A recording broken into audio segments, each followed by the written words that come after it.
Where were the gods when the Africans were enslaved?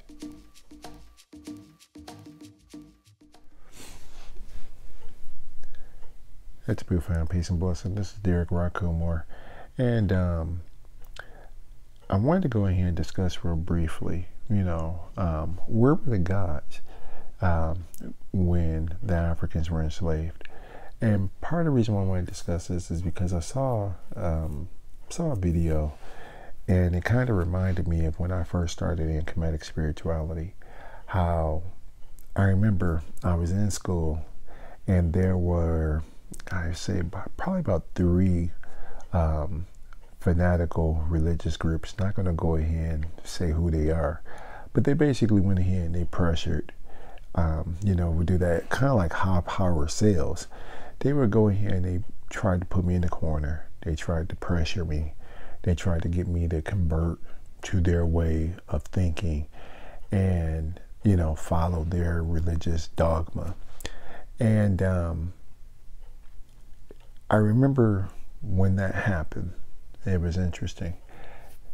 Not too long before that took place, I had just, I know that now, I had a spirit guide, and that spirit guide led me to discover or find an oracle system. And I remember when those groups, they was trying to pressure me and all that kind of stuff into following their particular path or whatever.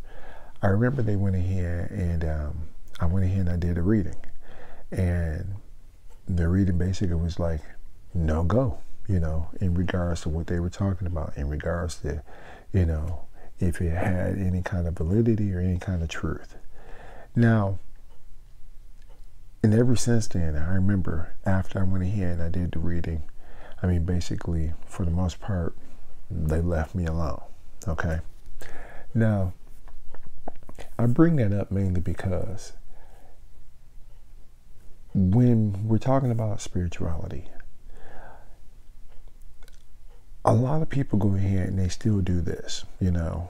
This is part of the reason why I object, and I'm so against the whole 42 laws of Ma'at. I understand. I'm not against the 42 laws of Ma'at in regards to them being in regards to what they are. I'm against the fact that people are trying to equate them to the 10 Commandments, because from the way in which I'm seeing this, if you equate the 42 laws of Ma'at from, if you equate them to be almost like the 10 Commandments, then basically it's just a few more steps and you're pretty much into the same religion, or following pretty much a similar kind of religion that you just left.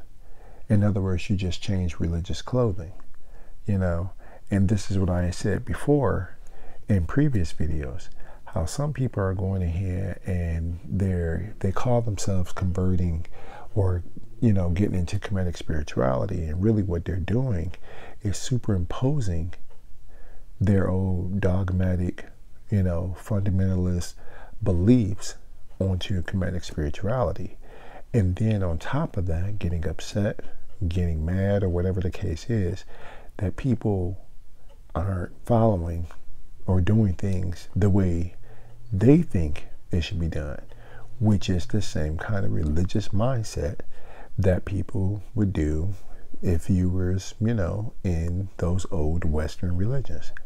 Okay? So, to address the question, where were the gods? Where were the gods when the Africans were enslaved?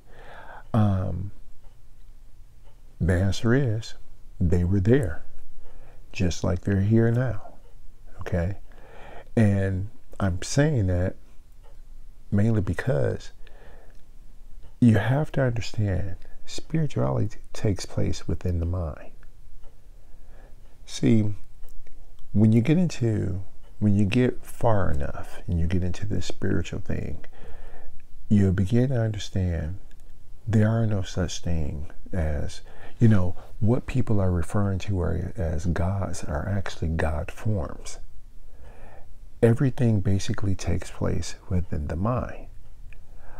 The so-called, people going in here and bowing to idols and all that kind of stuff, if it's coming from a spiritual mindset, these are just symbolic gestures to go in here and trigger certain things to take place within the subconscious and superconscious mind. All right? That's all it is. But if you don't understand this, if you don't have the metaphysics behind it, if you don't have the practical spiritual application behind this, then that's what it looks like. It looks like you're just bowing to some graven image. Okay? Now, one thing that people need to understand about our spirituality, and I'm saying ancient African spirituality, Kemetic spirituality, African spirituality.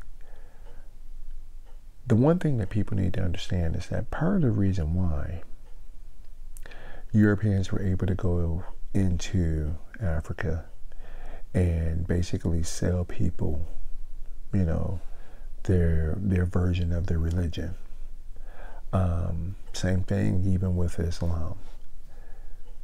The reason why they were able to do that is because the people were in a religious mindset. For the most part, knowledge of self had been lost. And because knowledge of self had been lost, it basically made people go ahead and identify with the images, see the images or see, powers outside of themselves. Okay. And that's what happened to the gods. Okay. The gods, basically, they were always there. They were always here because they're within us. They're outside of us and they're within us. But as soon as you go ahead and you forget that they're inside of us, then you fall into that trap of going ahead and doing things for an external entity or so, with the hope, with the aim that this entity is going to bless you, without understanding you are the entity. It's an aspect of you. It's an aspect of your consciousness. Yes. Okay? Your religion is basically the set of things that you need to do in order to help you to live righteously. Okay? That's what you're supposed to be developing. Your religion is whatever you need to do to follow your truth. That's what religion is. That's what religion is supposed to be. If you're going ahead and you're following what somebody else is doing based upon just because that's what they said you're supposed to be doing, then you're in a religious mindset and you're pretty much following their religion. Okay? So understand, this is what spirituality is about. This all takes place within the mind. Okay? So thanks again for your comments, questions, and suggestions. Until next time, Hetepu, peace.